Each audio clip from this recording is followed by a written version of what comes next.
Hello everyone, welcome back to my channel. তো তোমরা সবাই কেমন আছো? আশা করি তোমরা সকলেই ভালো আছো। আমিও ভীষণ ভালো আছি।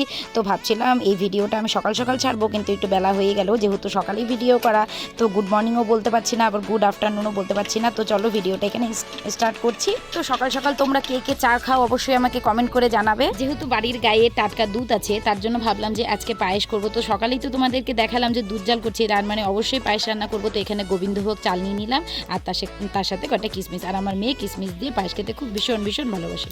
আর এদিকে যখন আমার চাটাও হয়ে গেল, আমি এখানে চাটা ছেঁকে নিচ্ছি ভালো করে। আর বসে বসে টেবিলে আমি আরাম করে একটু চা খেয়ে নিব। তারপরে মেয়েদেরকে ডাকতে হবে, উঠাতে হবে, তারপরে স্কুলে নিয়ে যেতে হবে। আর বাইরে দেখো এত সুন্দর ওয়েদার, আর সব সময় কোকিল পাখির ডাক আমার ভীষণ ভালো লাগে। তো আজকে চাটা খাওয়া হচ্ছে আমার একটা বন আর 1 কাপ চা।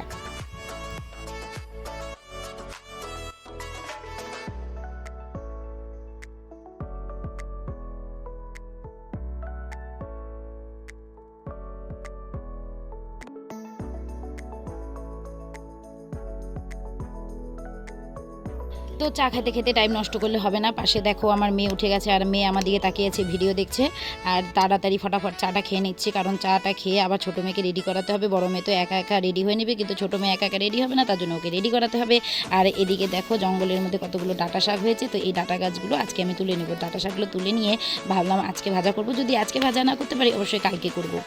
জানো তো, গ্রামের বাড়িতে থাকার একটাই মজা, এদিকে সেদিকে আনাচে কানাচে অনেক ধরনের শাক পাওয়া যায়। জানি না কার কার বাড়িতে পাওয়া যায়, আমার বাড়িতে অবশ্যই পাওয়া যায়। বাড়িতে অনেক ধরনের বিচন থাকে, বাবা নিয়ে আসে, আমি সেগুলো কী করি, একটা দুটা করে এদিক ওদিক ছিটিয়ে দিই। তো এতে কি হয়, বাড়িতে নানা ধরনের শাক হয়। অনেক সময় আমাদের বাজারে যাওয়া হয় না, আর শহরের বেশিরভাগ জিনিসটাই কিনতে হয়। যেরকম আমি যখন বাবার বাড়িতে যাই, তখন রাস্তাতে যখন সবজিওয়ালা যায়, তখন আমাকে সব কিছু কিনে নিতে হয়। তখন আমার ভীষণ গায়ে লাগে যে সামান্য ঢেঁকি শাক কিনবো, সেটাও টাকা দিয়ে কিনতে হয়। এক আটি ধইনা শাক বলে ওখানে 10 টাকা, আর আমাদের এখানে 10 টাকার এতগুলো দিয়ে দিচ্ছে। আর আমি এদিকে কয়েকটা পাট শাক ছেটেছিলাম, তোমাদের এর আগের দিন ব্লগে দেখাইছিলাম। তো ওই পাট শাকগুলো প্রায় অনেকটাই বড় হয়ে গেছে। তো মা বললো যে কয়েকটা পাট শাক ভাজা করো, যেহেতু আজকে নিরামিষ খাবো, তার জন্য পাট শাক ভাজাটা বেশ ভালো লাগবে। তো এদিকে দেখো প্রায় অনেকগুলোই পাট শাক হয়েছে, আর সাইড দিয়ে অনেকগুলো কচুও হয়েছে। আর ওই দিকে দূরে আমার ভুট্টা গাছও সুন্দর হয়েছে। তো আজকে পাট শাকগুলো সুন্দর করে তুলে নিচ্ছি।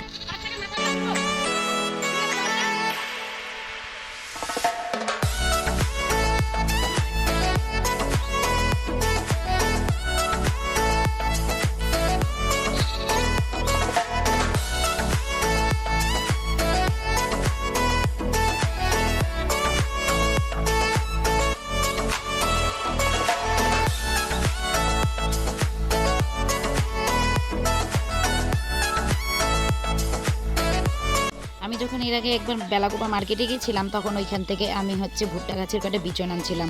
তো সেই বিচনগুলো দেখো আজকে যে এত বড় হয়ে যাবে আমি ভাবতে পারিনি। আর মনে হচ্ছে আশা করি 2 দিন পরেই আমার ভুট্টা গাছে ফুল চলে আসবে। আর এদিকে আমার পাট শাক তোলা হয়ে গেল, তো পাট শাকগুলো ভাজা করব। আর এদিকে না জঙ্গলের মধ্যে এর আগে আমি পুঁই শাক ডাল কাটতে লাগাইছিলাম। তো এখানে লাগানোর পরে দেখলাম ওটা তো কালো ছিল, তো এটা হট করে সাদা পুঁই শাক কোত্থেকে হলো আমি জানি না। আর দেখলাম অল্প কয়টা যেহেতু পাট শাক তুলছি, তার জন্য ভাবলাম আর কয়টা তুলে নেই, সেটাই তোমাদেরকে দেখাচ্ছি। দেখো আমার পাট শাকগুলো না পোকা হয়ে গেছে, কিন্তু যাই হোক, যখন তখন একটু তো খাওয়া যায়। সব সময় তো বাজারে যাওয়াটা সম্ভব না, এটাই গ্রামে থাকার মজা।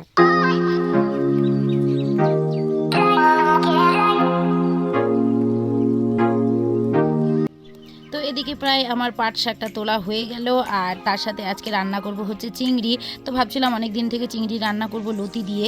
তো যেহেতু বাড়িতে লতি ছিল না, তো শাশুড়ি মা তার ভাইয়ের বাড়ি গেছিলো, তার জন্য ওখান থেকে কিছুটা লতি দিয়েছিল। তো ভাবলাম আজকে লতিটা চিংড়ি মাছ দিয়ে রান্না করি। আমি সেরকম একটা ভালো রান্না করতে পারি না লতিটা, মা ভীষণ ভালো রান্না করে। আমি আগে এইভাবে লতি রান্না করতাম না, কারণ আমার বাবার বাড়িতে আমরা কোনোদিনও এইভাবে লতি রান্না করে খাই নাই।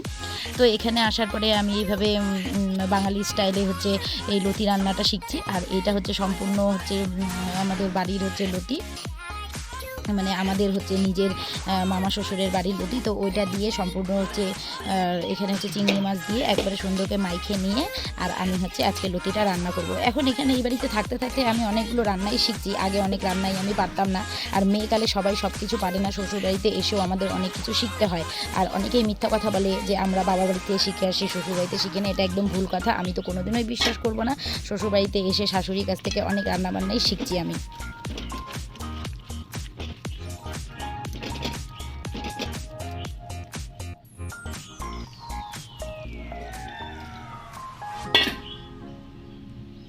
তো ততক্ষণে এখানে আমার লতিটা হতে থাক আর আমি কিছু গল্প করি। প্রথম যখন আমি ভিডিও করি আমার খুব প্রবলেম হতো, আমি ভাবতাম আমার গলার ভয়েসটা ভালো না, আমি কিভাবে কথা বলবো। তারপরে এভাবে অনেকবার ভিডিও দিতে এখন আর সেই ভয়টা লাগে না। আগে খুব ভয় লাগতো, লজ্জা লাগতো, মানুষে কি বলবে, কি বিচ্ছিরি গলার আওয়াজ। কিন্তু এখন সেটা একদম হয় না। প্রায় অনেকগুলো আমি ভিডিও করে যাচ্ছি আর অনেক দিন থেকেই ভিডিও করে যাচ্ছি। ভিডিও করতে এখন আমার যে অভ্যাসটা হয়ে গেছে সেটা হয়তো আর কেউ মানে অভ্যাসটাকে আর কেউ আমার বাতিল করতে পারবে না। তো এদিকে প্রায় আমার লতিটা হয়ে গেল। দেখে কীরকম লাগছে লতিটা, তো কার খেতে লোভ লাগছে লতিটা অবশ্যই তোমরা কমেন্ট করে জানাবে। তো বন্ধুরা, আমার এই ছোট্ট ব্লগটি তোমাদের কীরকম লাগলো, যদি ভালো লেগে থাকে তাহলে জানিয়ে কী করতে হবে, অবশ্যই লাইক কমেন্ট শেয়ার করতে হবে আর আমাকে প্রচুর সাপোর্ট দিতে হবে আর ভালোবাসা দিতে হবে। আজকের জন্য ব্লগটা এখানেই শেষ করছি, টাটা।